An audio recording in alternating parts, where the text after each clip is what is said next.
En el eterno verano del trópico, de aquel hondo tumulto de rocas primitivas, brotó el agua milenaria. El río vino de secretas grutas, desconocidas fuentes, penetró la roca viva y se adelgazó hasta el miedo. En una jornada de millones de años, partió la serranía en dos y creó el espectáculo de su furor. Agua de las primeras aguas, tan remota que al recordarla tiemblan los helechos cuando la mano de la orilla pasa por la soledad de los antiguos antros. Adentro, todo era andar a ciegas. Cuando los muertos daban vida a sus muertos y los vivos, sepultura a los vivos. El río era serpiente y jaguar era la noche interior, porque la serpiente se arrastraba por la tierra y se movía como el agua.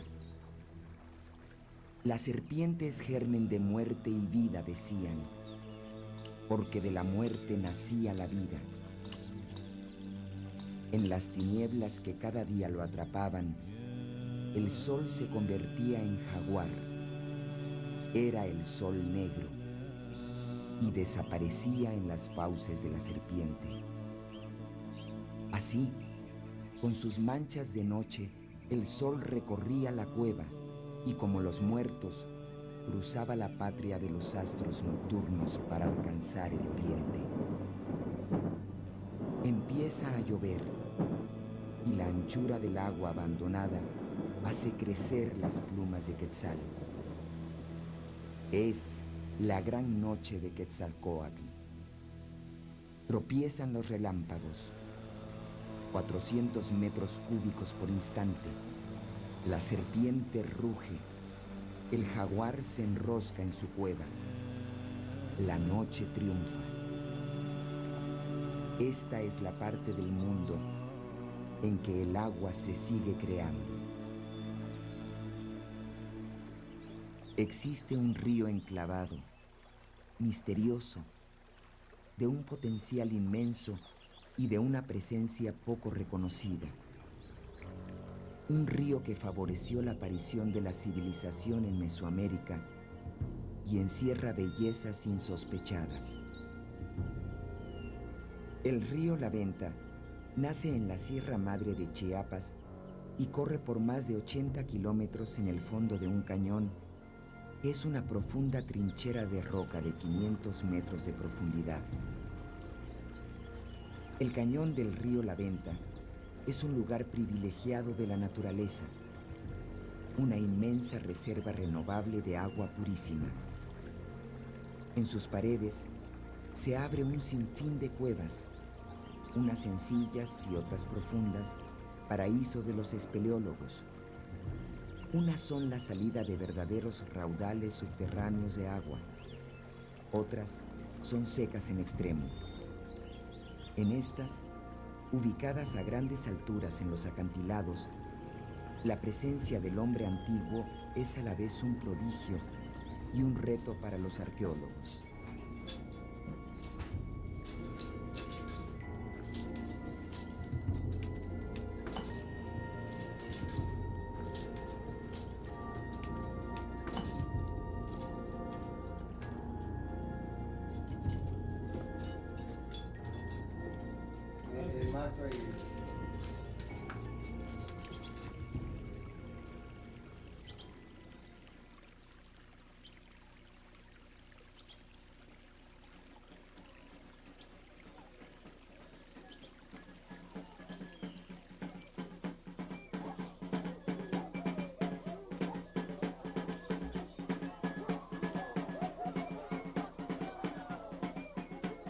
¿Por qué baila el hombre en Chiapa de Corzo en la fiesta de San Sebastián?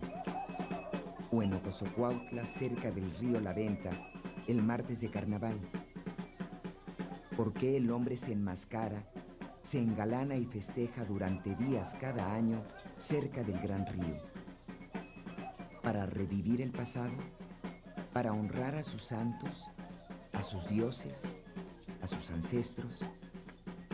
Sí, pero ante todo, para saber que siguen vivos los hombres del río. Desde hace siglos y siglos, bailan, y para bailar y festejar, se organizan alrededor de una idea, la Cowiná. Cowiná es la imagen del santo que se venera, pero también son los dueños de la imagen, los que tienen la autoridad, los representantes de los ancestros. Son sus rostros, son sus máscaras. Son quienes los mantienen vivos en la memoria del pueblo, quienes los resucitan y los sustituyen cuando mueren. Pero Cowiná también es la casa donde se guardan las imágenes de los santos y las personas que las cuidan, los que organizan los ritos y festejos.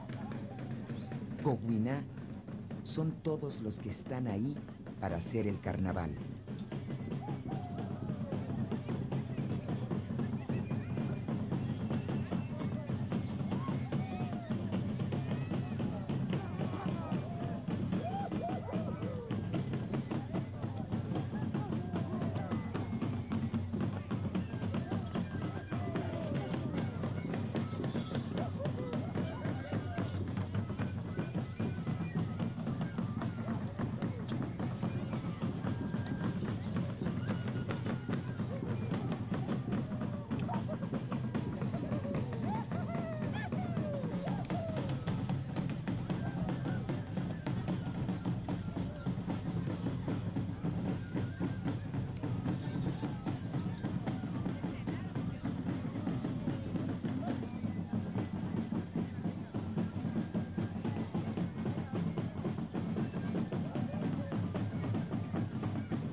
El hombre del río, los hombres del río La Venta, habitan esta tierra desde hace casi 4000 años. Son los primeros agricultores, los primeros alfareros, los primeros aldeanos de Mesoamérica. Son los antepasados de los olmecas, la llamada cultura madre. Son los zoques. Vivían en todo el istmo de Tehuantepec, desde las costas del Golfo hasta las del Pacífico, desde las sierras de Oaxaca hasta las de Chiapas. Aún viven en gran parte del estado de Chiapas. Sus parientes más cercanos son los mijes de Oaxaca y los popolucas de Veracruz.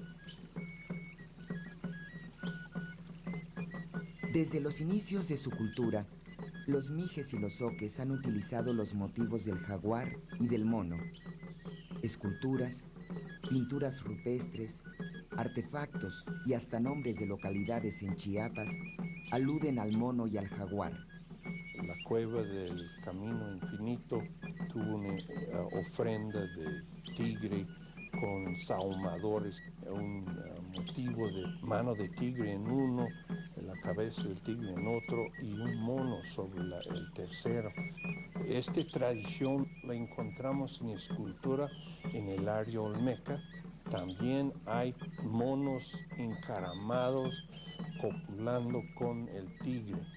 Y eso es precisamente lo que todavía sucede en el carnaval en San Fernando y en Ocozacuautla. El jaguar y el mono bailan alegremente. En cierto momento de la danza, el mono se sube a la espalda del jaguar, lo que para los espectadores significa que lo viola. En venganza de la osadía lujuriosa que el mono simboliza, el jaguar enfurecido lo mata.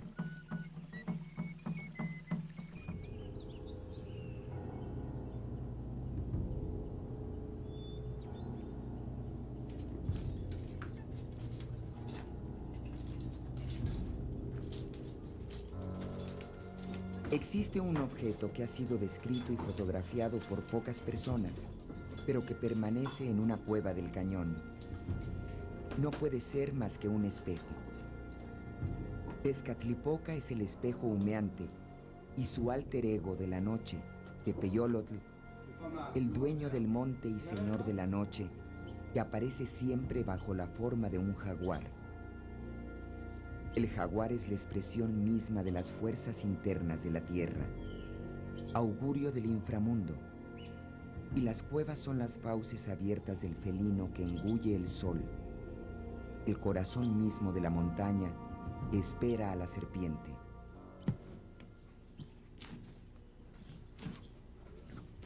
Para entender quiénes fueron los zoques antiguos, tenemos que remontar en el tiempo casi 4000 años. 2000 años antes de Cristo, en la costa del Pacífico de Chiapas, se establecen pueblos sedentarios. A diferencia de los nómadas cazadores, pescadores y recolectores que poblaban entonces Mesoamérica, por primera vez, el hombre se hace agricultor y alfarero. En la cerámica que se inicia entonces, surgen elementos que reaparecen 500 o 700 años después en la región de Veracruz y Tabasco, donde se desarrollara la cultura olmeca. Aquí están las raíces de la primera gran civilización de Mesoamérica, la región del Istmo, que en el momento de la conquista española ocupaban los mijes, popolucas y zoques. Los olmecas han sido llamados la cultura madre de Mesoamérica, pero con los zoques nos adentramos aún más en el misterio de los orígenes. Los mijes y los zoques precedieron a los olmecas porque hay tradiciones de cerámica que coinciden con esta distribución étnica. Esos antecesores de los olmecas son más que simples antepasados genéticos. Son los autores de descubrimientos tan fundamentales para Mesoamérica como el juego de pelota, la escritura y el calendario.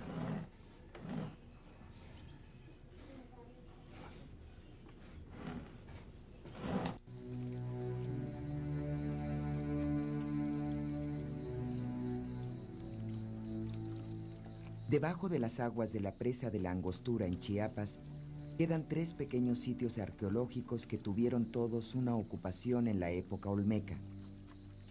Eran los juegos de pelota más tempranos conocidos en Mesoamérica, cuando en la costa del Pacífico, los arqueólogos John Clark y Mark Blake excavaron una cancha grande fechada alrededor de 1700 a.C.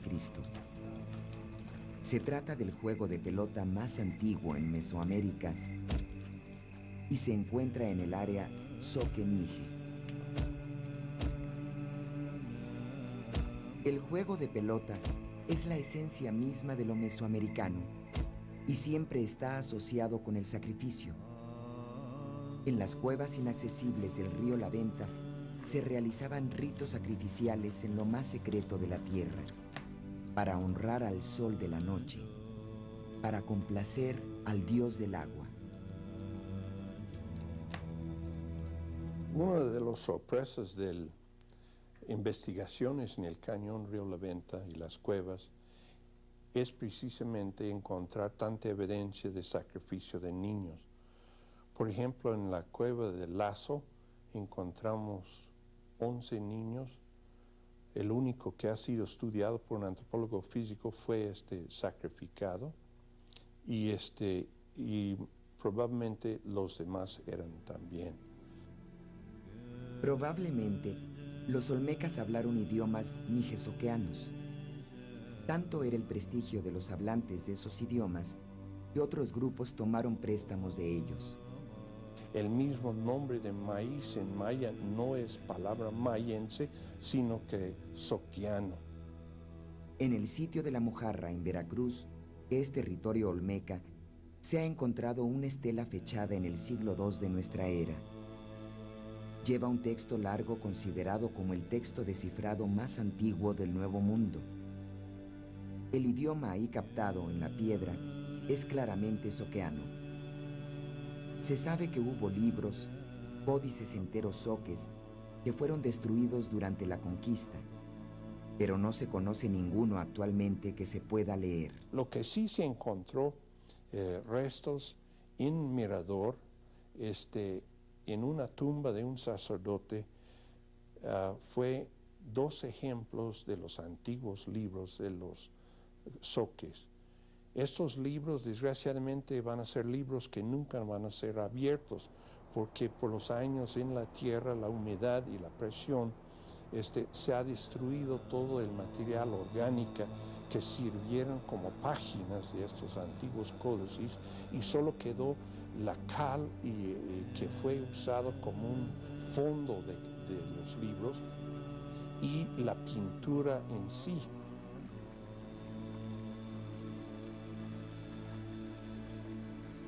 Bajo las aguas de la presa de Malpaso yace el antiguo sitio zoque de San Isidro, una ciudad enorme con altas pirámides y juegos de pelota dobles. El tiempo no ha trabajado a favor de los hombres de la serpiente y el jaguar. Atacados y rechazados por nahuas, mayas y zapotecas, diezmados y reducidos por españoles, criollos y mestizos, la historia desde hace mucho los ha ninguneado.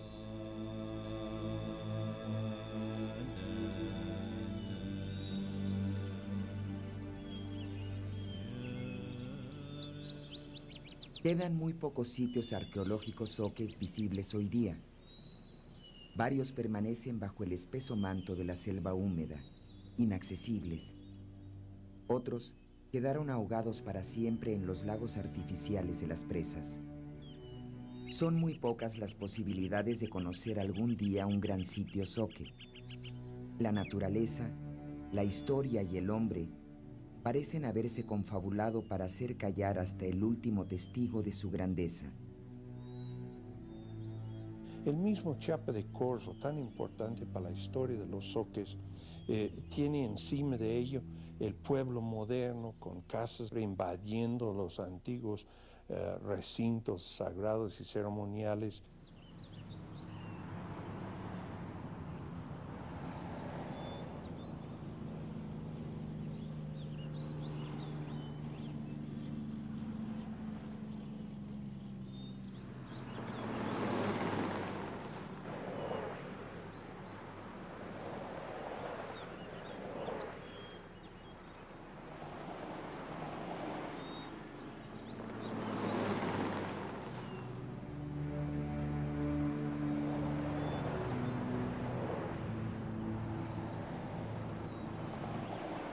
La verdadera muerte de una civilización es el olvido. ¿Dónde están esos hombres de hace miles de años que vivían en los meandros de la serpiente de plumas de agua y enterraban a sus muertos en las cuevas del jaguar sol, del espejo humeante, a la entrada misma del inframundo?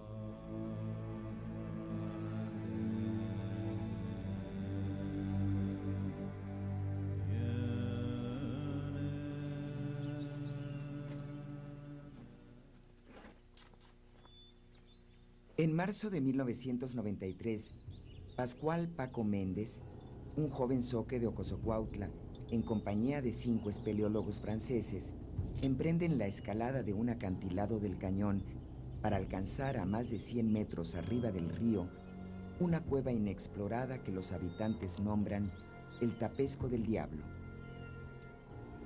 El Tapesco del Diablo es el mito más poderoso del cañón. El Tapesco del Diablo es una cueva inalcanzable en la pared del cañón a 12 horas de caminata de Ocosocuautla.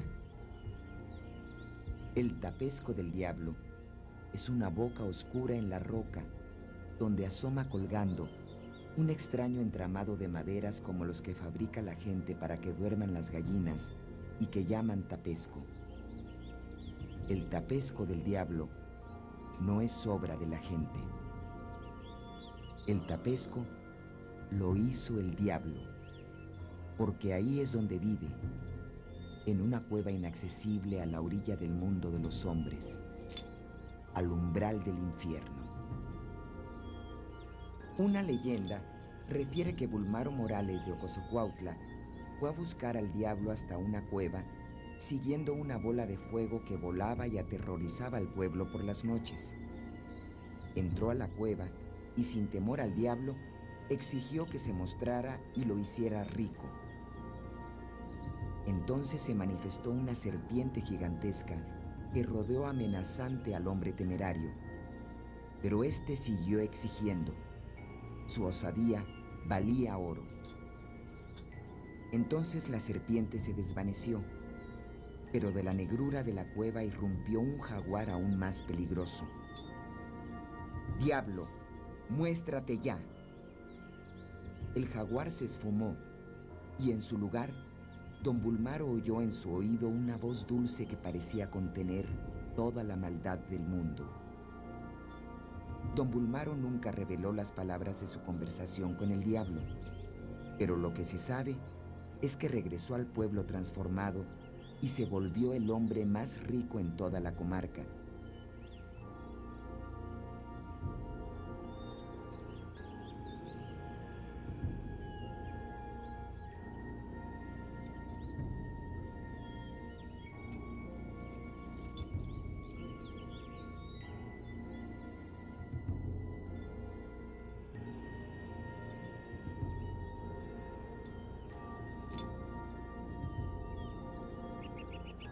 Pasaban los días, pasaban las semanas, y el Tapesco seguía inmutable, como un ojo negro en medio de la inmensidad rocosa.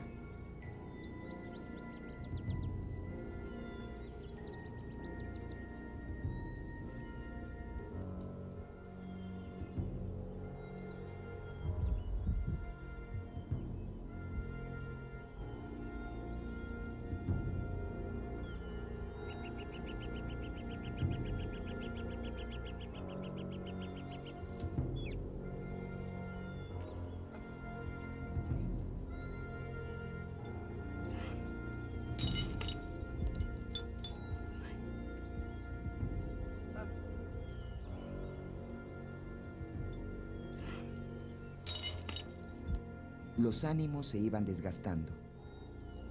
3 de los 5 franceses no podían más. Un día abandonaron todo: cuerdas, ilusiones, esfuerzo, Tapesco. En unos instantes todo lo perdieron y se fueron. Tras varios días de extravío, de sed y fatiga por la selva de Locote, Paco Méndez los encontró heridos, deshidratados, desorientados, y los trajo al pueblo. Los otros 2 escaladores franceses y Paco reanudaron su trabajo: el ascenso hacia la cueva mítica.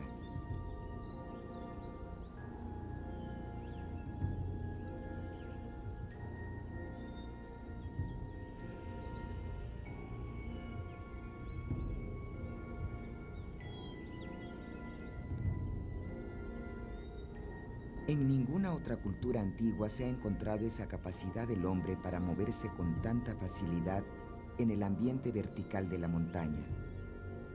Para escalar, aquellos antepasados de Paco Méndez se valían de sus manos y sus pies, pero también de árboles, de lazos de complicados nudos y quizás hasta de clavos de piedra como los mejores alpinistas modernos.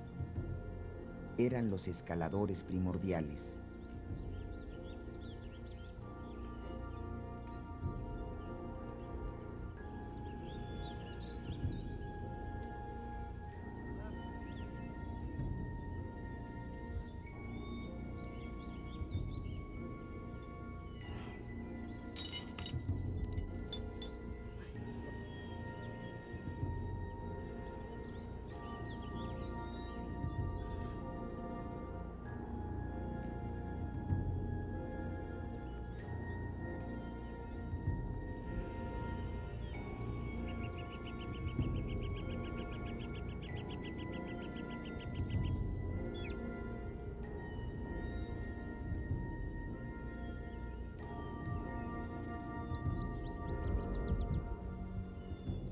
Pero aquel mes de marzo de 1993, el Tapesco del Diablo era ya una pesadilla para Paco y los franceses.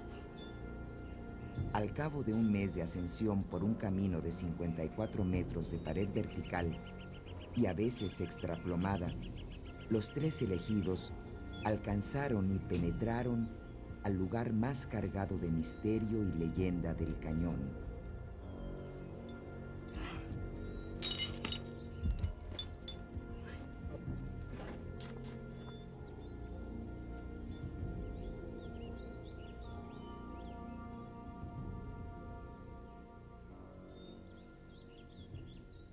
La sorpresa fue que al llegar estaba un esqueleto, pasamos un pasillo difícil y del otro lado había cantidad de trastes, ¿no? Algunos más de 1 metro de grande, y un esqueleto sobre una lápida, una piedra, ¿no? Paco advirtió un hoyo por el que apenas pasaba. Atrás descubrió las cosas más bellas que había visto en su vida. Entre el polvo sagrado de la cueva vislumbró colores insospechados. Negros refulgentes, blancos, verdes opacos, transparencias. Era obsidiana. Era alabastro. Era jade. Restos humanos, objetos de fibras vegetales en perfecto estado de conservación, figuras de concha, máscaras, vasijas de alabastro, de ónix y un vaso policromado que muestra a 2 personajes remando en una canoa que nos remite a un viaje de Quetzalcóatl al inframundo, donde la cueva es la entrada. Los navegantes son dioses y su viaje es mítico. Por el río van en busca del alimento secreto, el maíz. Por el río se dejan deslizar porque saben que los lleva adentro de la tierra, al lugar primigenio del universo, al lugar del origen de las cosas, el mundo de abajo, el mundo de las aguas estancadas, el mundo de los ríos sin estrellas, donde seres descarnados y monstruosos resguardan el misterio de la vida y la muerte.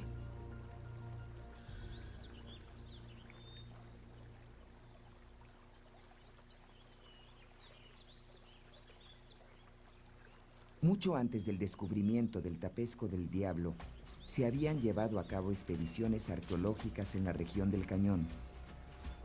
Desde los años 40, expertos americanos y mexicanos en busca del origen de los olmecas se adentran en la selva, descubriendo una multitud de cuevas con restos cerámicos y entierros. Se asombran ante una ocupación humana tan intensa en un medio ambiente tan hostil, hoy casi desierto. Más tarde, espeleólogos franceses, italianos y canadienses, atraídos por la belleza natural de la región y sobre todo por el carácter único y complejo del sistema de grutas, acuden a partir de los años 70 a elucidar el misterio del cañón. En 1991, Tulio Bernabei, en compañía de otros espeleólogos italianos de la Asociación La Venta, realizan un recorrido completo del río.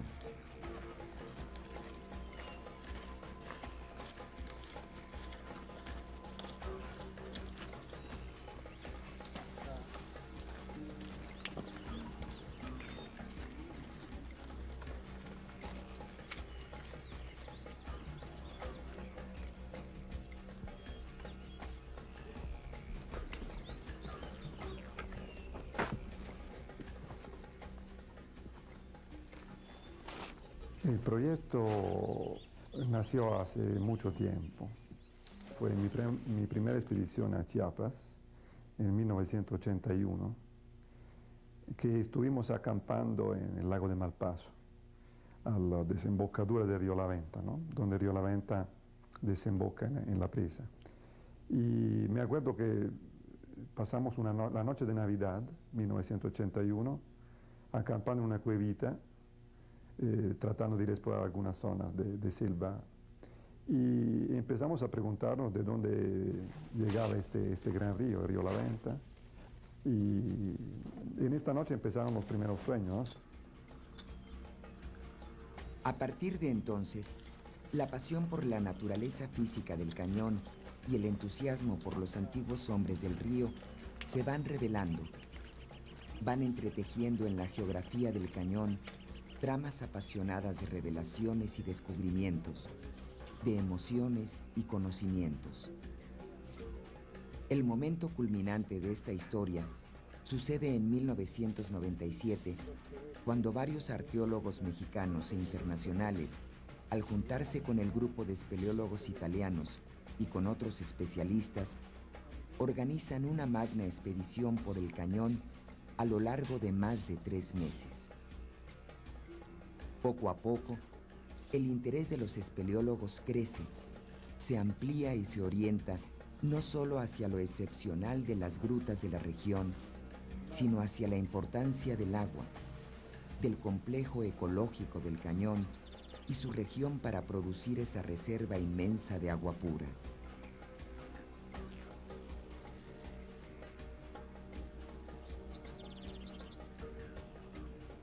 El problema es que las aguas en el mundo, las aguas subterráneas, se van poco a poco contaminando.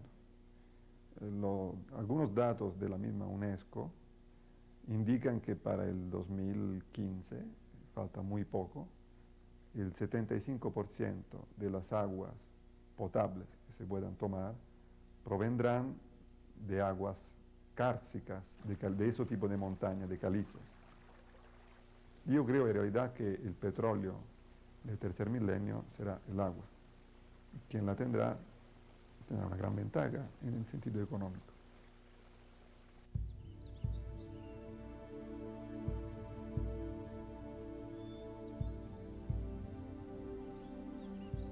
El área del río La Venta, vista desde lo alto, aparece como una inmensa y áspera mancha verde donde las aguas superficiales están ausentes. Sin embargo, el bosque tiene un corazón azul por la gran cantidad de agua que conserva. La lluvia se recoge en el fondo de las formaciones calcáreas y se escurre en las profundidades a lo largo de fallas y fracturas que se ensanchan cada vez más para formar una red intrincada de canales, de ríos subterráneos por donde fluye el agua hasta los manantiales, hasta el río La Venta.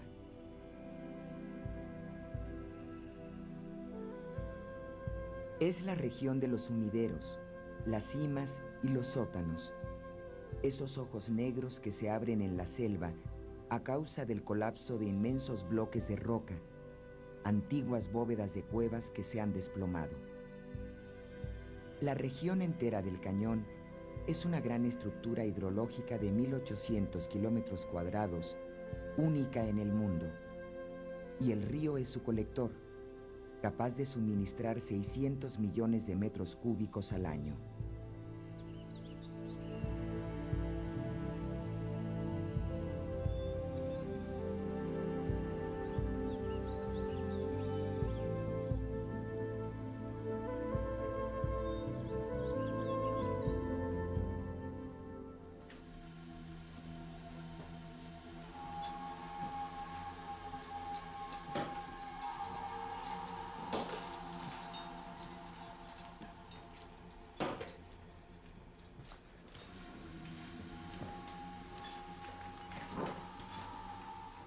La cueva del río La Venta, que es la cueva más importante, una de las más bonitas del mundo, existe una serie de sistemas kársticos de aguas y cuevas que es un ejemplo mundial, a nivel mundial, de parque kárstico tropical. Es decir, el agua entra en una montaña, sale al otro lado, entra en otra, forma ríos, cascadas, lagos, playas, y uno puede seguir el agua desde el comienzo hasta el cañón por 25 o 30 kilómetros de recorrido a través de esta roca caliza, formando pozos, dolinas, pasando por la selva, cañadas. Es un parque de karstismo tropical que es único. Existe un salón, un ambiente enorme que llamamos Salón Kinichau, Dios del Sol, porque es tan oscuro y tan grande, que tiene como 120 metros de ancho y 80 de alto y, no sé, 200 de largo. Es un mundo subterráneo, ¿no? Más uno baja en profundidad, más encuentra ríos y lagos, todos subterráneos. Ahí corren ríos de 1000, de 2000 litros por segundo bajo tierra. El explorador los llama ríos sin estrellas porque corren en una eterna noche sin estrellas, como el sol negro de los antiguos zoques.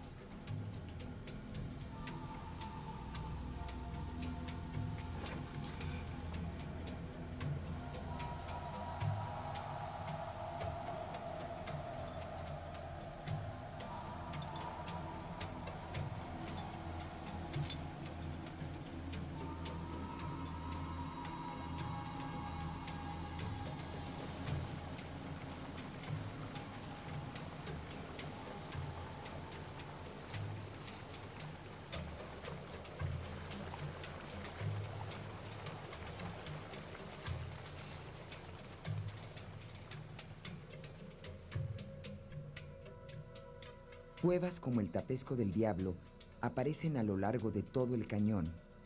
Todas requieren un entrenamiento especial de escalador. La Media Luna a 50 metros de altura. El Castillo a 70 metros. El Lazo a 150 metros. El Camino Infinito a 300 metros. En el castillo encontramos 2 lazos juntados con un nudo llano, se llama, natural, un nudo sencillo pero bueno. Lo mismo que usamos hoy en las cuevas, en las montañas. Hemos encontrado rutas de escaladas o de conexión entre una terraza y la otra con la roca gastadísima, casi lucente, blanquito, así, por los pies o las manos. Igual, yo pongo la mano y casi me resbalo por cuántas manos tocaron esa misma roca. Las grutas húmedas y profundas, esas entradas directas al inframundo, fueron poco frecuentadas por el hombre antiguo. Las temía y respetaba.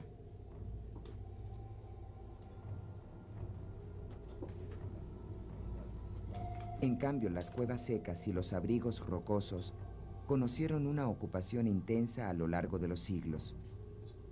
Los arqueólogos distinguen un uso exclusivamente ritual de las cuevas con entierros y sus consiguientes ofrendas, pero también una función habitacional con vestigios de vida doméstica.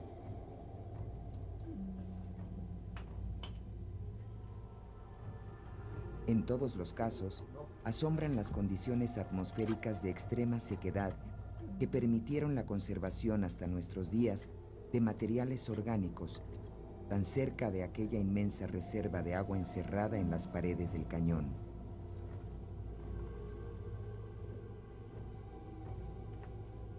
Semillas de maíz, de frijol, de frutas, cestería variada, telas finamente bordadas y sobre todo lazos, tan importantes en la vida del cañón que parecieran ser objeto de un culto particular. Pero lo que más resalta entre los hallazgos de las cuevas es el gran número de sepulturas de niños, entierros asociados con rituales de purificación, de renovación, de paso de la vida a la muerte y hasta de sacrificio. Son niños de 2, de 4, de 6 años, sepultados en sudarios de hermosos tejidos bordados que aún guardan su pálido color azul.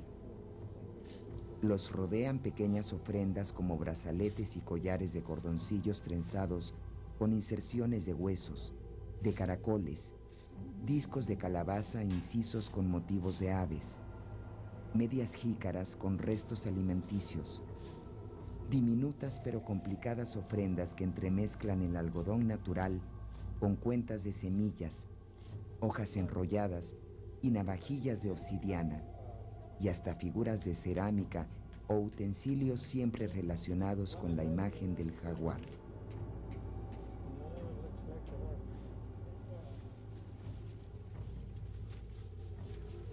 Estos conjuntos, como pequeñas obras de arte consagrados al renacimiento de la vida a partir de la muerte niña, son testigos únicos de la civilización del Cañón. La labor igualmente precisa y delicada, respetuosa y tesonera de los arqueólogos modernos es el mejor homenaje que se puede rendir a aquellos hombres del jaguar y la serpiente. Las cuevas del río La Venta aún guardan muchas claves para descifrar el pasado antiguo del pueblo zoque. Con el análisis de los textiles, se podrán seguir las ramificaciones culturales con otras regiones. Desde ahora, el estudio de la cerámica muestra que los ocupantes de las cuevas vivieron en estrecha relación con los habitantes de un área muy distante que coincide con los límites de difusión de los idiomas zoqueanos.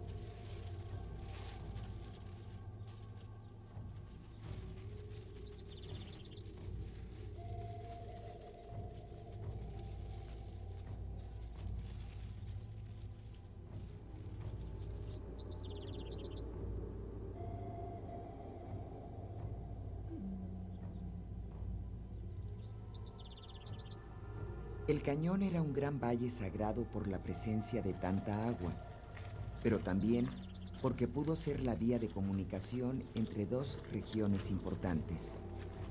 Se aprovecharon terrazas naturales, se construyeron muros de protección. Todo indica que la ocupación constante de esas áreas se hacía con un fin defensivo y de control para moverse, no solamente a lo largo del río, sino a lo largo de las paredes, para vivir el cañón en todas sus dimensiones.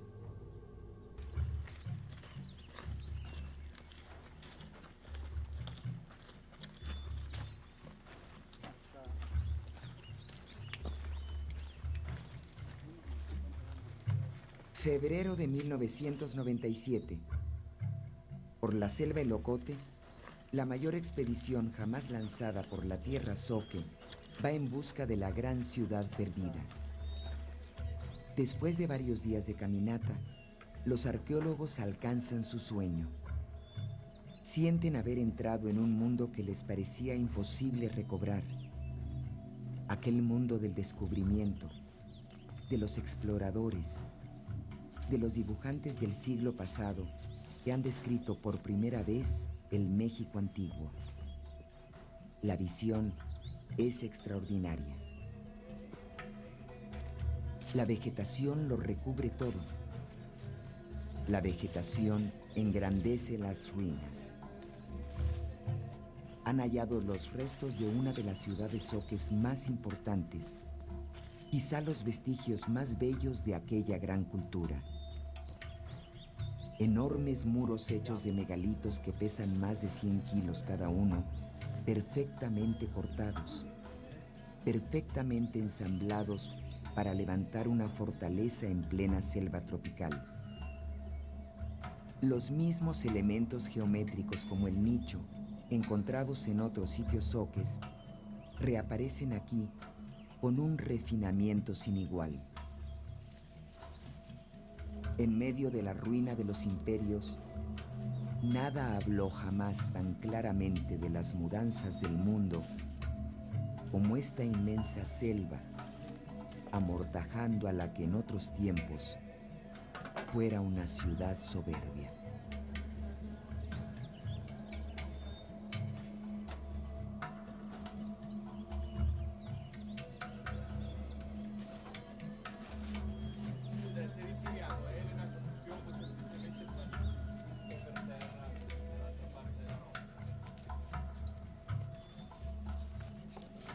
Los arqueólogos reencuentran las sensaciones de los exploradores de hace un siglo al desmontar, al medir, al tratar de representar en el papel la forma y la magnitud de la ciudad que está ahí frente a sus ojos, pero que sigue vagando por sus sueños.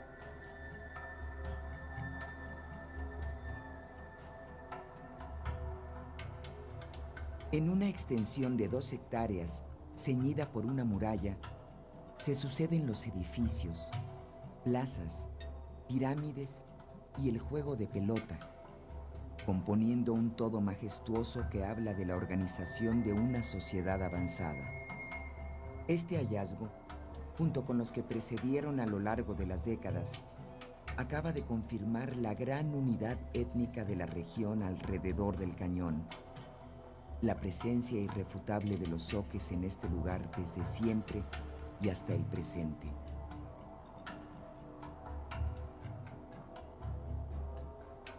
La ciudad reencontrada de El Tigre puede volver a su misterio. Los exploradores del tiempo saben ahora que esta, junto con otros sitios de la selva y las innumerables cuevas del cañón, constituyen un patrimonio histórico invaluable, el paisaje sagrado del río La Venta.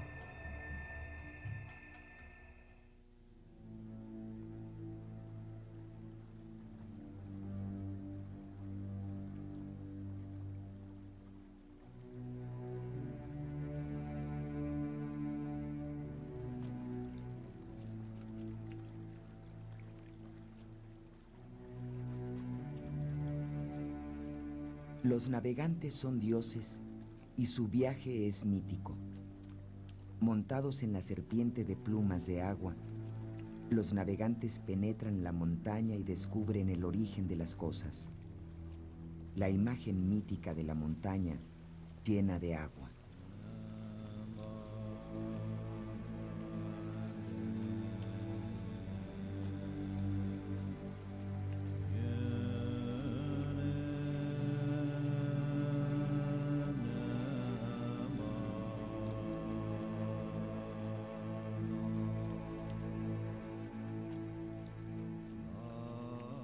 Toda la belleza natural de Chiapas se concentra en el momento en que los navegantes descubren la puerta del túnel. Un arco pétreo de más de 100 metros de altura, el más alto del mundo, en pleno corazón de Chiapas.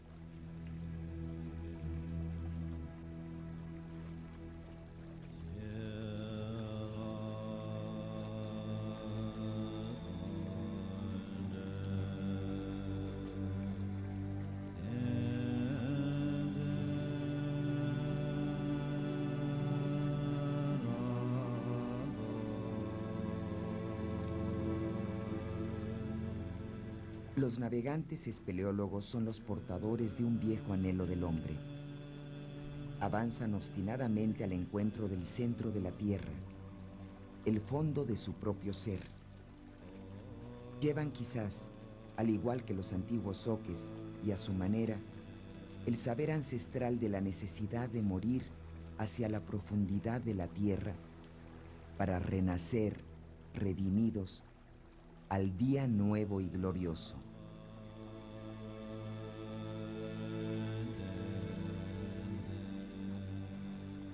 Los hombres de la serpiente y el jaguar no solo son los antiguos zoques y sus parientes los zoques actuales, son también los pioneros del río La Venta, espeleólogos y arqueólogos, científicos y aventureros del cañón, y serán también todos los hombres de buena voluntad quienes desde hoy mismo acepten el compromiso de conocer y conservar aquella obra maestra de la naturaleza y la historia para el beneficio vital y espiritual del hombre de mañana.